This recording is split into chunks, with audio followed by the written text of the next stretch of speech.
Look, probably everyone has seen the Jujutsu Kaisen openings by now. Regardless of season or cour, we've been blessed with crazy visuals, fantastic songs, and of course, hidden spoilers for all the manga readers to point out and feel superior over the anime onlys. Don't get me wrong, the openings are all crazy addictive and never fails to take over the internet when a new one gets released. But what doesn't get enough love are the endings. What exactly makes the Jujutsu Kaisen endings so perfect, so nostalgic for everyone watching? Simple.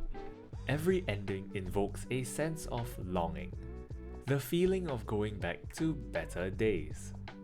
Now, the endings employ a whole bunch of methods to invoke that sense of nostalgia. The first method, which is probably obvious to anyone that watches anime, is having the anime set in a school. High school being the most fun times of a Japanese person's life before they get sentenced to 40 years of working in a black company. Look, we all know that. But still, it's used for a reason. Because it works. And not just on corpo-slave middle-aged Japanese salarymen.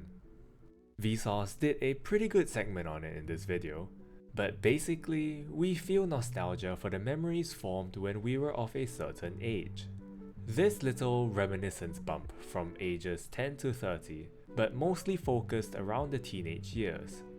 Anime and manga are often set in high schools, even when the plot barely requires it to be, because it attracts Japanese viewers.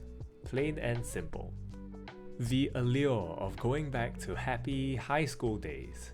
But us overseas bros aren't exactly immune to those effects too.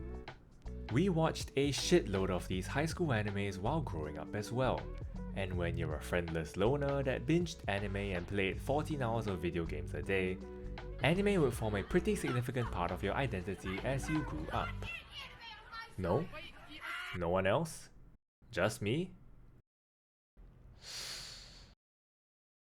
Alright. We equate Japanese high schools with our own childhood. The classrooms, the hallways, cultural festivals, it's all stuff we find nostalgic, even though almost all of us have never stepped foot in a Japanese school, let alone experience the protagonist's school life. Jujutsu Kaisen knows it, and uses that fact in most of its endings.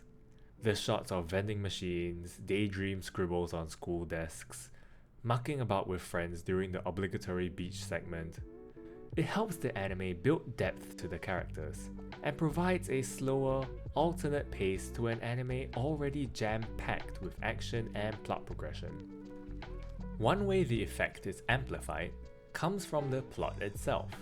How?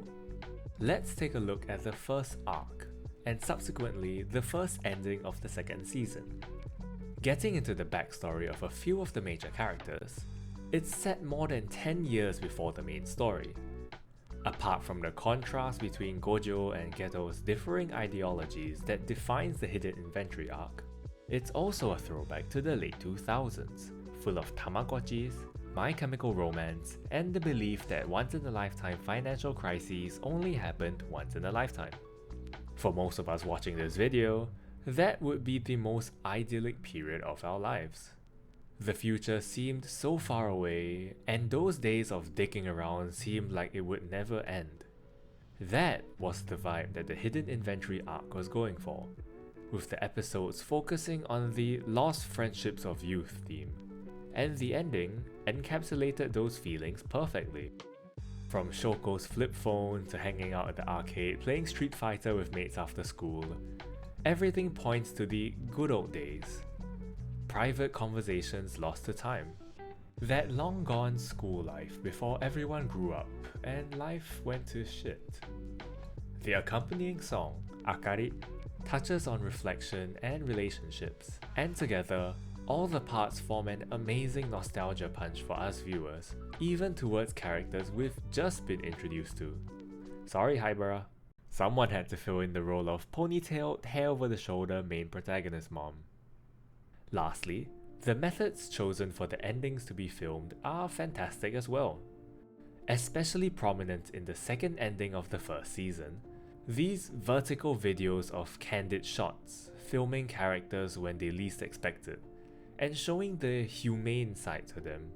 It taps onto the messing about with friends aesthetic so well, especially like playing pranks on each other or just doing dumb shit in general.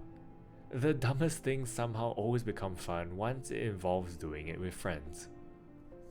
One method that actually appears in a lot of the endings is what I personally call the holiday camcorder. It's these zoomed in, but otherwise absolutely normal, shots of a city. Often filmed kinda shakily as well, it's meant to simulate a character filming an impromptu video on their phone, either walking in the streets or in a moving vehicle. But somehow, a half-second clip of a building's windows can invoke such a strong nostalgic response in the viewer. It almost resembles a home video of a family holiday. You know, when you went on holiday to a new city and your mom would just bust out the camcorder and record the most random things. Although the modern day equivalent would probably be an Instagram story with a filter and a backing track, but still, the concept remains the same.